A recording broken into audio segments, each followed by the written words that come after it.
है उस महाचेतना को जो हिमालय की कंदराओं से लेकर न्यूयॉर्क की गलियों तक केवल प्रेम के सूत्र से मानवता को जोड़े हुए है।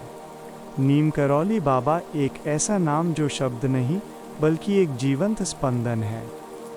महाराज जी का जीवन किसी शास्त्र की व्याख्या नहीं था, बल्कि वे स्वयं एक चलते फिरते उपनिषद थे। उत्तर प्रदेश के अकबरपुर गांव में जन्मा वो बालक जिसे दुनिया ने लक्ष्मण दास के रूप में जाना, वास्तव में किसी विशेष शरीर में कैद होने के लिए आया ही नहीं था। उनके बचपन की चुप्पी साधारण नहीं थी, वो उस अनंत मौन की आहट थी जिसमें डूबकर व्यक्ति स्वयं को खो देता है और परमात्मा को पा लेता है। जब उन्होंने बहुत कम आयु में गृह त्याग किया तो वो संसार से भागना नहीं था, बल्कि पूरे संसार को अपना परिवार बनाने की दिशा में बढ़ा एक कदम था। वे वर्षों तक लक्ष्मण दास से तलैया बाबा और फिर नीम करौली बाबा बनने की यात्रा में अदृश्य रहे। उनकी साधना का कोई ढोंग नहीं था। वे न तो लंबी जटाओं वाले सन्यासी थे, न ही तिलक चंदन से सजे कोई मठाधीश। एक साधारण धोती और एक कंबल, यही उनकी पहचान थी। लेकिन उस कंबल के भीतर क्या छिपा था, इसका अंदाज़ा महान वैज्ञानिकों, दार्शनिकों और दुनिया के सबसे शक्तिशाली व्यापारिक दिग्गजों को भी नहीं था। उनका नीम करौली नाम पड़ने के पीछे की घटना मात्र एक चमत्कार नहीं, बल्कि अहंकार पर सत्य की विजय थी। बिना टिकट ट्रेन में सफ़र करते उस फकीर को जब टीटी ने नीचे उतारा तो बाबा बिना किसी विरोध के नीम करौली स्टेशन पर उतरकर एक पेड़ के नीचे बैठ गए। उन्होंने न कोई श्राप दिया, न कोई क्रोध किया, वे बस मुस्कुराए। लेकिन प्रकृति ने अपना खेल दिखाया। इंजन ने चीखना बंद कर दिया, पहियों ने घूमना छोड़ दिया। ये इस बात का प्रमाण था कि जब पूरा ब्रह्मांड किसी आत्मा के साथ एकाकार हो जाता है तो जड़ वस्तुएं भी उसकी इच्छा के विरुद्ध नहीं चलती। जब उन्हें ससम्मान वापस बुलाया गया तभी यात्रा पुनः आरंभ हुई। लेकिन बाबा के लिए वो ट्रेन यात्रा भी वैसी ही थी जैसी जीवन की यात्रा, सहज और साक्षी भाव से भरी हुई। बाबा की सबसे बड़ी शक्ति उनकी अंतर्दृष्टि थी। वे जानते थे कि आप कल क्या थे और कल क्या होंगे, लेकिन उनकी महानता इसमें थी कि वे आपके दोषों को जानते हुए भी आपसे ऐसे प्रेम करते थे जैसे कोई माँ अपने अबोध बालक से करती है। जब हार्वर्ड के प्रोफेसर रिचर्ड अल्पर्ट रामदास उनके पास आए तो वे अहंकार और तर्क की भारी पोटली लेकर आए थे। बाबा ने एक क्षण में उनकी माँ के बारे में वो गुप्त बात बता दी जो कोई और नहीं जान सकता था। रामदास का अहंकार ढह गया। बाबा ने उन्हें चमत्कार दिखाकर वश में नहीं किया, बल्कि उन्हें वो बिना शर्त प्रेम दिया जिसे पाने के लिए मनुष्य जन्मों जन्मों तक भटकता है। कैंची धाम की वो ठंडी हवाएं आज भी बाबा की उपस्थिति का एहसास कराती हैं। वहाँ कोई बड़ा प्रवचन नहीं होता, कोई कठिन अनुष्ठान नहीं होता, वहाँ केवल सेवा और प्रसाद का उत्सव होता है। बाबा कहते थे, सबकी सेवा करो, सबको भोजन कराओ, सबको प्रेम करो। उनके लिए हनुमान जी की भक्ति का अर्थ था निस्वार्थ सेवा। वे स्वयं को हनुमान का अवतार कहे जाने पर संकुचित हो जाते थे। वे तो बस राम के चरणों की धूल बनकर रहना चाहते थे। स्टीव जॉब्स जब अपने जीवन के सबसे कठिन दौर में थे तब वे भारत आए थे। वे बाबा के शरीर छोड़ने के बाद वहां पहुंचे, लेकिन उस मिट्टी की ऊर्जा ने उन्हें वो दृष्टि दी जिससे एप्पल जैसी क्रांति का जन्म हुआ। मार्क जुकरबर्ग भी जब दुविधा में थे तो उन्हें भी इसी चौखट पर आकर रास्ता मिला।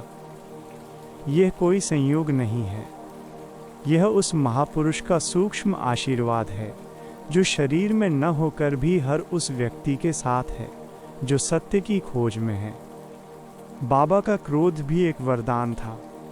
वे कभी कभी अपने प्रिय शिष्यों को गालियां देते या डंडे से मारते, लेकिन उस मार के साथ ही साधक के जन्मों जन्मों के कर्म कट जाते थे। वे एक ऐसे वैद्य थे जो आत्मा का इलाज जानते थे। उनकी आंखों में झांकना सूरज की ओर देखने जैसा था, तेजस्वी लेकिन शीतलता से भरा हुआ। 11 सितंबर 1973 को जब उन्होंने वृंदावन में अपनी देह छोड़ी तो वो केवल एक आवरण का छूटना था। उन्होंने जाने से पहले कहा था कि मैं कहीं नहीं जा रहा, मैं यहीं हूँ। आज भी भक्तों के अनुभव बताते हैं कि जब कोई सच्चे मन से नीम करौली बाबा पुकारता है तो वे किसी न किसी रूप में कभी एक अजनबी बनकर, कभी एक विचार बनकर या कभी असीम शांति बनकर प्रकट हो जाते हैं। उनका संदेश आज के इस भागते हुए युग में और भी प्रासंगिक है। वे कहते थे कि शांति जंगलों में नहीं, तुम्हारे भीतर के राम नाम में है। किसी भूखे को रोटी खिला देना ही सबसे बड़ी पूजा है। किसी के आंसू पोंछ देना ही सबसे बड़ी तपस्या है। नीम करौली बाबा एक रहस्य हैं जिन्हें बुद्धि से नहीं, केवल हृदय से समझा जा सकता है। वे उस प्रेम की पराकाष्ठा हैं जो भाषा जहाँ रहस्य और गहरा होता जाता है और प्रेम की वर्षा और भी सघन। अनंत की पदचाप, कंबल वाले बाबा की अनसुनी लीलाएं। नीम करौली बाबा के अस्तित्व की व्याख्या करना वैसा ही है जैसे मुट्ठी में समुद्र को भरने की कोशिश करना। वे कभी एक साधारण ग्रामीण की तरह दिखते जो खेत की मेड़ पर बैठकर किसानों से बातें कर रहे हैं, तो कभी वे एक ब्रह्मांडीय चेतना की तरह व्यवहार करते जहां समय और स्थान, टाइम एंड स्पेस का कोई अर्थ नहीं रह जाता। उनके जीवन की कहानियां केवल घटनाएं नहीं हैं, वे मनुष्य के तर्क को खंडित करने वाले प्रहार हैं।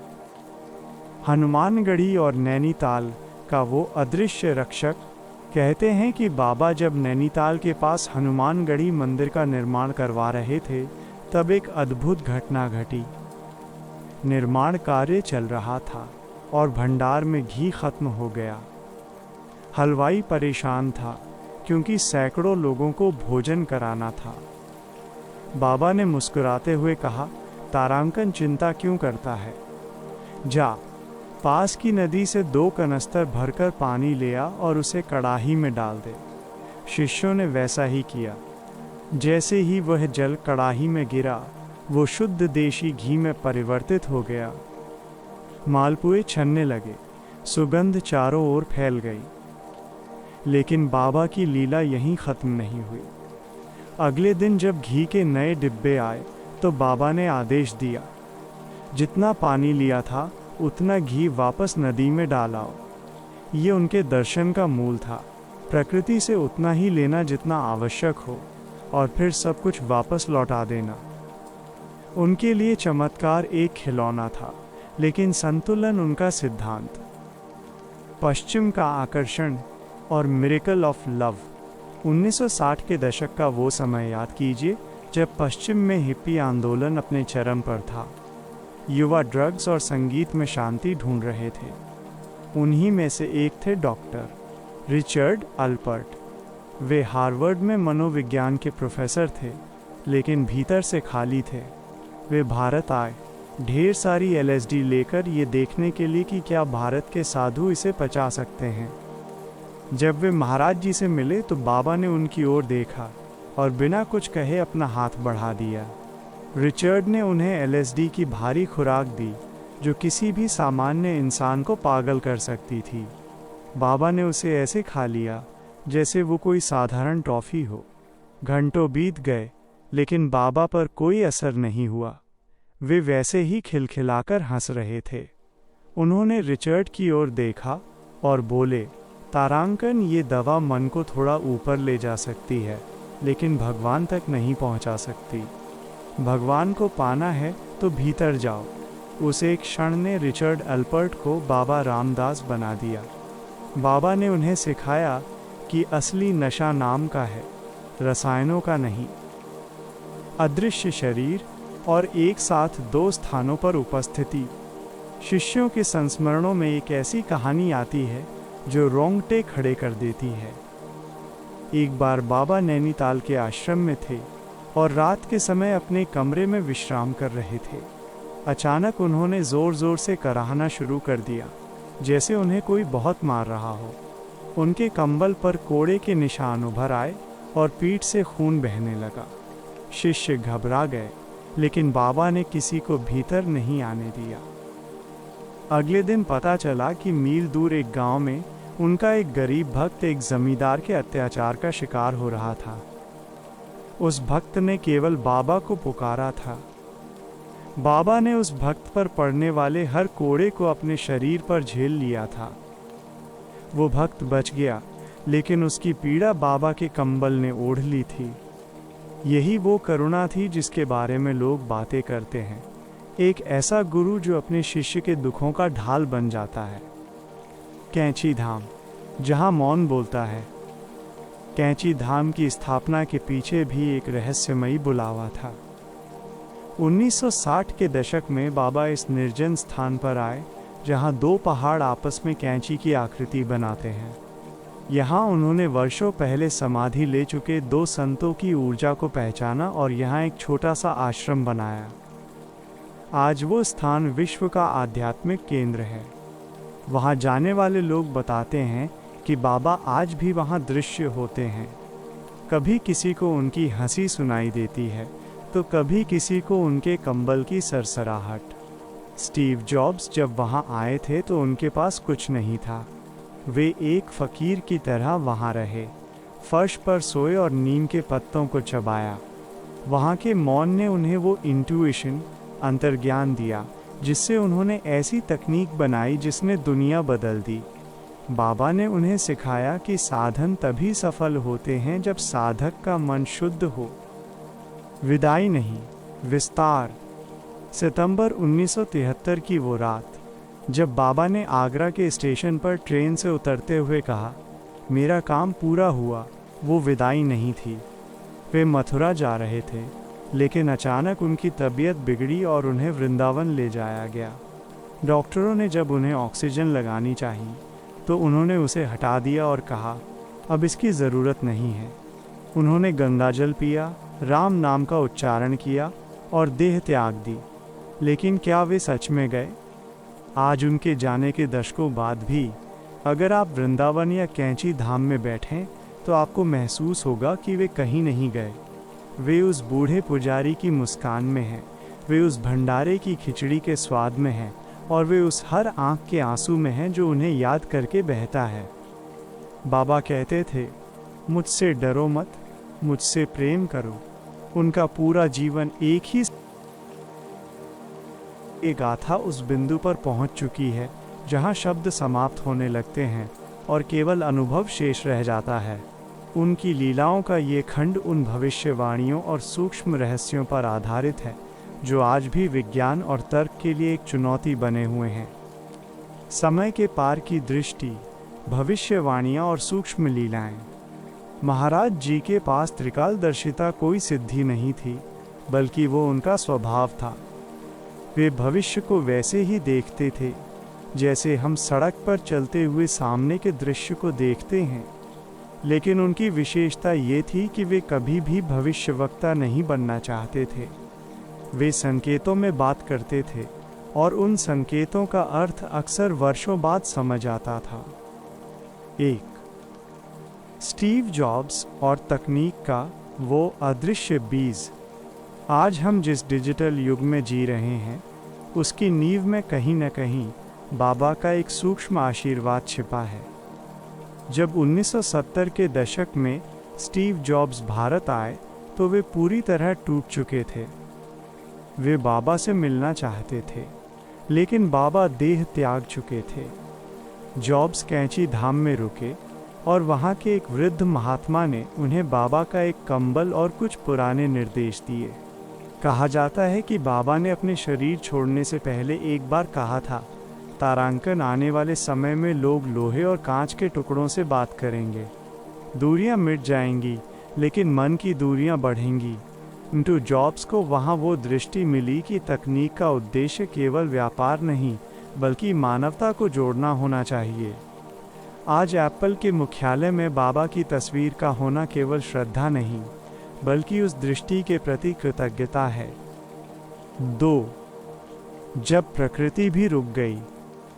महाराज जी की एक अद्भुत भविष्यवाणी उनके एक भक्त के बारे में थी जो विदेश यात्रा पर जा रहा था। बाबा ने उसे अचानक रोक दिया और कहा, अभी मत जा, अभी आसमान रोएगा। उस भक्त को समझ नहीं आया। 2 दिन बाद उस क्षेत्र में भीषण विमान दुर्घटना हुई। बाबा अक्सर अपनी भविष्यवाणियों को मजाक या डांट में छुपा देते थे। वे किसी को डराना नहीं चाहते थे, वे बस रक्षा करना चाहते थे। वे कहते थे, जो होना है वो तो होगा ही, लेकिन राम नाम लेने से उसकी धार कम हो जाती है। जैसे बारिश को तो नहीं रोका जा सकता, लेकिन छाता लेकर भीगने से बचा जा सकता है। 3. दादा मुखर्जी और वो अमर ग्रंथ। बाबा के सबसे करीबी शिष्यों में से एक थे प्रोफेसर सुधीर मुखर्जी। दादा बहुत तार्किक व्यक्ति थे। एक दिन बाबा ने उनसे कहा, दादा तुम मेरे बारे में लिखोगे? दादा हंसे और बोले, तारांकन महाराज जी, आपके बारे में क्या लिखूं? आप तो कुछ बताते ही नहीं। बाबा मुस्कुराए और बोले, मैं लिखवा लूँगा। बाबा के जाने के बाद दादा मुखर्जी के भीतर स्मृतियों का ऐसा सैलाब उमड़ा कि उन्होंने बाय हिज ग्रेस जैसी अद्भुत पुस्तकें लिख डाली। बाबा ने साबित कर दिया कि वे केवल शरीर से ही नहीं, बल्कि दूसरों की कलम और वाणी के माध्यम से भी स्वयं को अभिव्यक्त कर सकते हैं। 4. भविष्य का संकट और नाम का सहारा। महाराज जी अक्सर कहते थे कि एक ऐसा समय आएगा जब मनुष्य के पास सब कुछ होगा, धन, वैभव, साधन, लेकिन उसके पास शांति नहीं होगी। वे कहते थे, तारांकन, कलयुग में केवल नाम ही एक सहारा है। जब दुनिया में शोर बढ़ेगा तो केवल वही सुरक्षित रहेगा जो भीतर के मौन में राम को खोज लेगा। आज की भागदौड़ भरी जिंदगी में उनकी ये बात पत्थर की लकीर साबित हो रही है। लोग डिप्रेशन और तनाव से जूझ रहे हैं और अंततः उन्हें शांति उसी राम नाम या उसी मौन में मिल रही है जिसकी वकालत बाबा दशकों पहले कर चुके थे। 5. एक साथ 2 देह। रहस्यमयी उपस्थिति। एक बार एक भक्त ने दावा किया कि उसने बाबा को वृंदावन के मंदिर में देखा और उनसे बात की। ठीक उसी समय दूसरे भक्त ने कसम खाई कि बाबा ऋषिकेश के गंगा किनारे बैठे थे। जब दोनों बाद में मिले और समय का मिलान किया तो वे दंग रह गए। समय बिल्कुल एक ही था। जब भक्तों ने बाबा से इस बारे में पूछा तो वे बस खिलखिलाकर हंस पड़े और बोले, अरे मैं तो यहीं सो रहा था, तुम लोग पागल हो गए हो। ये बाबा की योग माया थी। वे अपने भक्तों की पुकार सुनकर एक ही समय में कई रूपों में प्रकट हो सकते थे। वे कोई हाड़ मांस का पुतला नहीं, बल्कि एक ऊर्जा पुंज थे। 6. विदाई का वो अंतिम संकेत। 1973 में अपनी अंतिम यात्रा से कुछ दिन पहले बाबा ने अचानक अपने भक्तों से कहना शुरू कर दिया था, अब चिड़िया उड़ने वाली है। किसी ने सोचा नहीं था कि वे जाने की बात कर रहे हैं। उन्होंने अपनी मृत्यु का स्थान, वृंदावन और समय पहले ही चुन लिया था। वे अक्सर कहते थे, तारांकन, देह तो एक पुराना कपड़ा है, इसे तो एक दिन छोड़ना ही है। लेकिन मैं अपने भक्तों को कभी अकेला नहीं छोड़ता। आज भी उनके लाखों भक्त इस बात के गवाह हैं कि जब वे मुश्किल में होते हैं तो उन्हें कहीं न कहीं से बाबा के कंबल की गर्माहट महसूस होती है। निष्कर्ष, बाबा का असली स्वरूप। नीम करौली बाबा को समझना असंभव है, उन्हें केवल महसूस किया जा सकता है। वे एक ऐसे गुरु हैं जो आपको धर्म नहीं बल्कि मानवता सिखाते हैं। वे आपको स्वर्ग का लालच नहीं देते, बल्कि इसी धरती पर नरक जैसे जीवन को स्वर्ग बनाना सिखाते हैं। उनकी अंतिम शिक्षा जहाँ रहस्य और गहरा होता जाता है और प्रेम की वर्षा और भी सघन। अनंत की पदचाप, कंबल वाले बाबा की अनसुनी लीलाएं। नीम करौली बाबा के अस्तित्व की व्याख्या करना वैसा ही है जैसे मुट्ठी में समुद्र को भरने की कोशिश करना। वे कभी एक साधारण ग्रामीण की तरह दिखते जो खेत की मेड़ पर बैठकर किसानों से बातें कर रहे हैं, तो कभी वे एक ब्रह्मांडीय चेतना की तरह व्यवहार करते जहां समय और स्थान, टाइम एंड स्पेस का कोई अर्थ नहीं रह जाता। उनके जीवन की कहानियाँ केवल घटनाएं नहीं हैं, वे मनुष्य के तर्क को खंडित करने वाले प्रहार हैं। हनुमानगढ़ी और नैनीताल का वो अदृश्य रक्षक। कहते हैं कि बाबा जब नैनीताल के पास हनुमानगढ़ी मंदिर का निर्माण करवा रहे थे, तब एक अद्भुत घटना घटी। निर्माण कार्य चल रहा था और भंडार में घी खत्म हो गया। हलवाई परेशान था क्योंकि सैकड़ों लोगों को भोजन कराना था। बाबा ने मुस्कुराते हुए कहा, तारांकन चिंता क्यों करता है? जा, पास की नदी से 2 कनस्तर भरकर पानी ले आ और उसे कड़ाही में डाल दे। शिष्यों ने वैसा ही किया। जैसे ही वह जल कड़ाही में गिरा, वो शुद्ध देशी घी में परिवर्तित हो गया। मालपुए छनने लगे, सुगंध चारों ओर फैल गई। लेकिन बाबा की लीला यहीं खत्म नहीं हुई।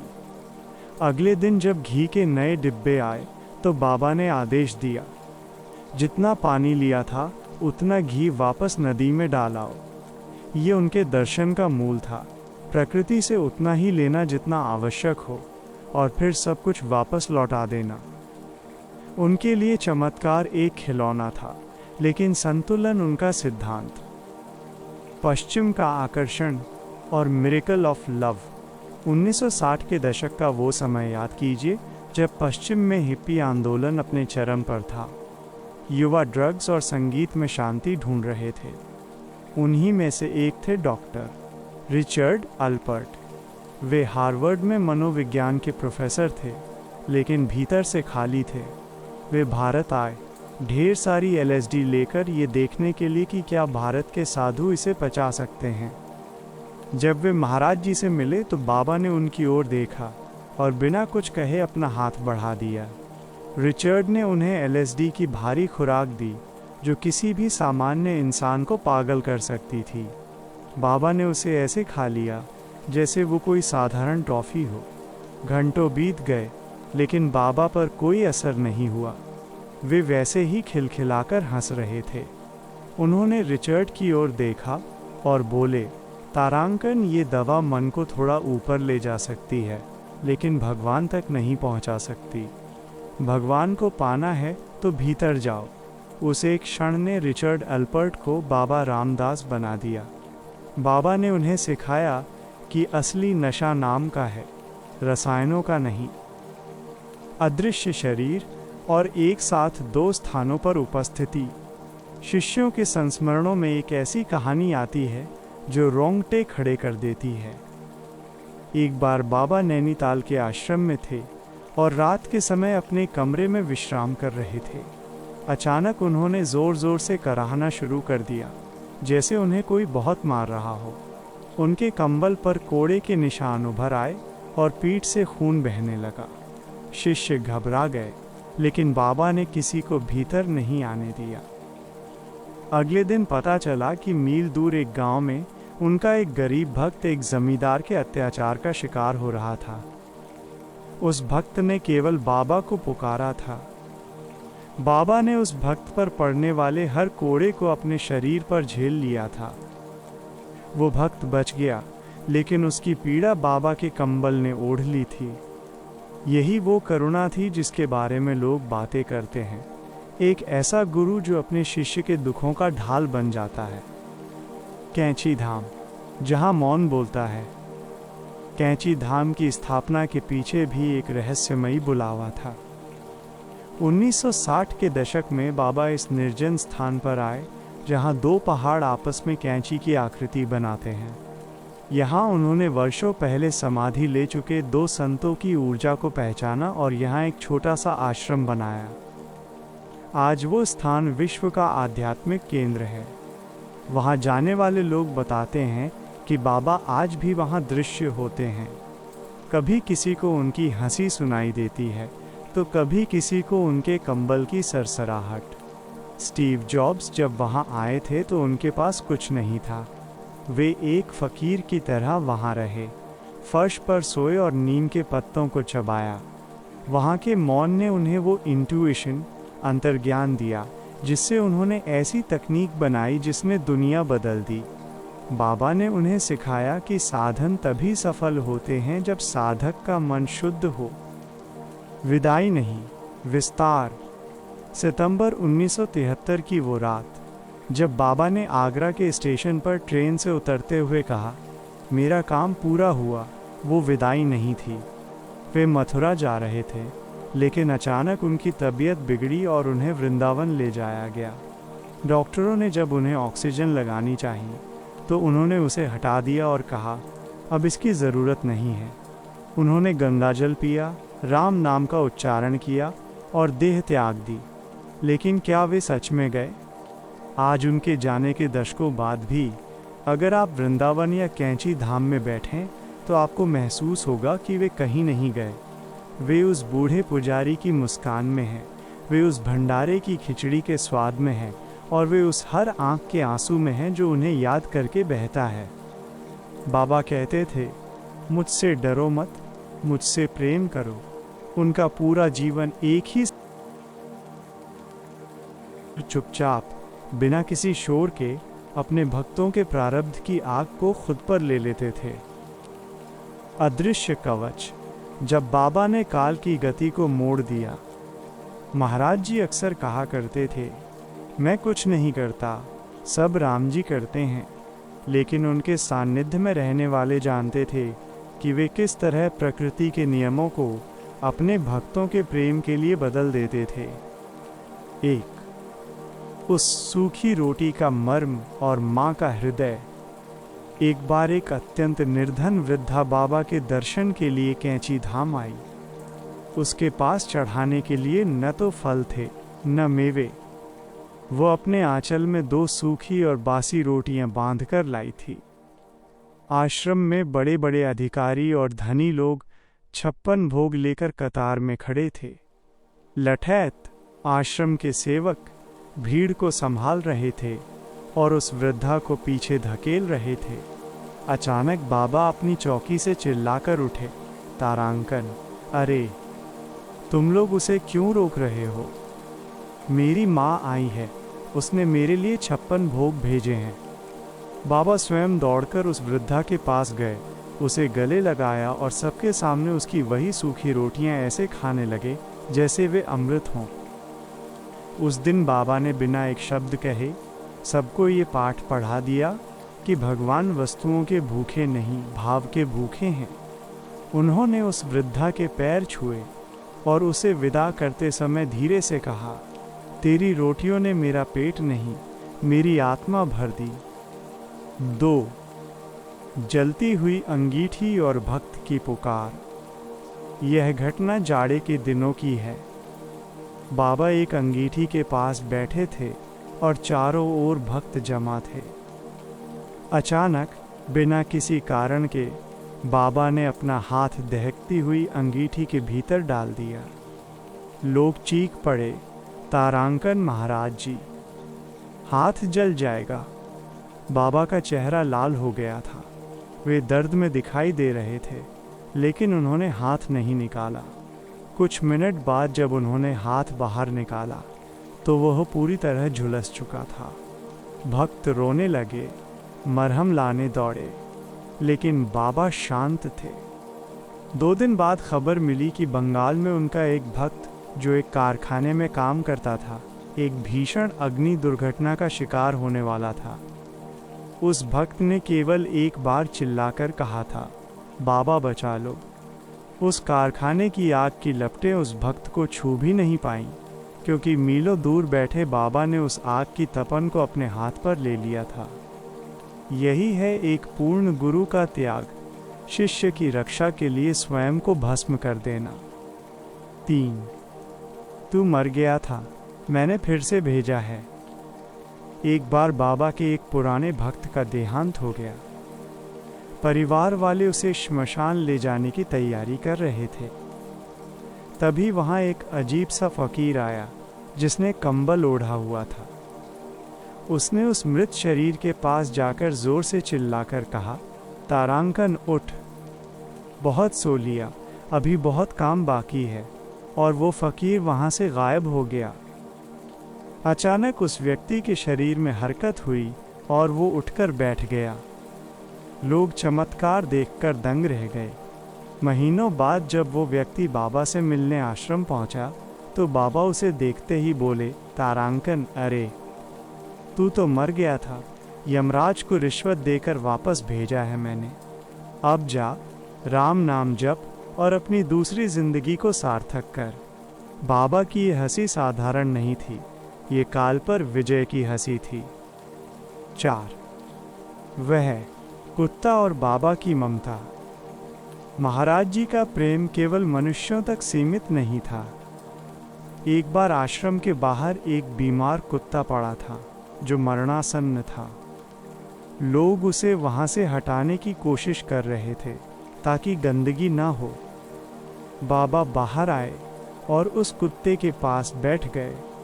उन्होंने अपना जूठा प्रसाद उस कुत्ते को खिलाया और उसके सिर पर हाथ फेरा। बाबा ने कहा, तारांकन, ये कोई साधारण कुत्ता नहीं है, ये एक महान साधक है जिसने पिछले जन्म में गलती की थी। अब इसका समय पूरा हुआ। कुछ ही देर में उस कुत्ते ने शांत भाव से बाबा की गोद में प्राण त्याग दिए। बाबा ने स्वयं उसे समाधि दिलवाई। उन्होंने सिखाया कि चेतना हर रूप में वही है, चाहे वो इंसान हो या पशु। 5. अदृश्य होने की कला। कई बार बाबा भीड़ से बचने के लिए या किसी भक्त की एकांत में मदद करने के लिए गायब हो जाया करते थे। एक बार वे एक कार में सवार थे और पुलिस ने नाकेबंदी कर रखी थी। ड्राइवर घबरा गया क्योंकि उसके पास कागज पूरे नहीं थे। बाबा ने कहा, चलाता रहे, पुलिस को हम दिखेंगे ही नहीं। हैरानी की बात ये थी कि पुलिस ने हर गाड़ी को रोका, लेकिन बाबा की कार उनके सामने से निकल गई और किसी पुलिस वाले ने उसे हाथ तक नहीं दिया। ड्राइवर ने पीछे मुड़कर देखा तो बाबा कंबल ओढ़कर सो रहे थे। ये उनकी अंतर्धान होने की शक्ति थी जो केवल संकल्प मात्र से सिद्ध हो जाती थी। समापन विचार। प्रेम का महासमुद्र। नीम करौली बाबा के जीवन की ये छोटी छोटी कहानियाँ हमें ये बताती हैं कि वे कोई जादूगर नहीं थे, वे करुणा के अवतार थे। उनके लिए चमत्कार एक साधन था, लेकिन उद्देश्य था मनुष्य के हृदय में ईश्वर के प्रति विश्वास जगाना। वे कहते थे, मनुष्य का सबसे बड़ा दुश्मन उसका अहंकार है। जब मैं मिट जाता है तब